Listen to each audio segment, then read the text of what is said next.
રાધનપુર તાલુકાના મશાલી ગામમાં આવેલ શાળાના સંચાલકો દ્વારા વિદ્યાર્થીઓને મિની ટ્રકમાં બેસાડીને પાટણ ખાતે શૈક્ષણિક પ્રવાસ માટે લાવ્યા હોવાનો વિડીયો સામે આવવા પામ્યો છે અને આ ટ્રકમાં ખીચોખીચ વિદ્યાર્થીઓને ભરી તેમના જીવ પણ ભયમાં મુકાય તે પ્રકારની મુસાફરી સામે આવવા પામી હતી। ત્યારે આ પ્રવાસ અંગે શાળાના સત્તાધીશો દ્વારા ડીપીઓ કે ટીપીઓની પરવાનગી લીધી છે કે કેમ તેની તપાસનો ધમધમાટ પાટણ ડીપીઓ દ્વારા શરૂ કરવામાં આવ્યો છે।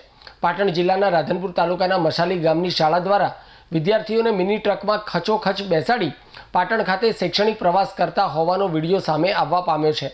શાળા સંચાલકો દ્વારા વિદ્યાર્થીઓનો જીવ જોખમમાં મૂકી પ્રવાસ કરવામાં આવતા અનેક સવાલો ઊભા થવા પામ્યા છે। ત્યારે શાળા દ્વારા પ્રવાસ અંગે ડીપીઓ કે ટીપીઓની પરવાનગી લીધી હતી કે કેમ, શાળાનો પ્રવાસ આવી રીતે મિની ટ્રકમાં લઈ જઈ શકાય તેવા સવાલો પણ ઊભા થવા પામ્યા છે। ત્યારે આ સમગ્ર મામલો પાટણ ડીપીઓના સામે આવતા તેમણે આ મામલે તપાસનો દોર ધમધમતો કર્યો છે।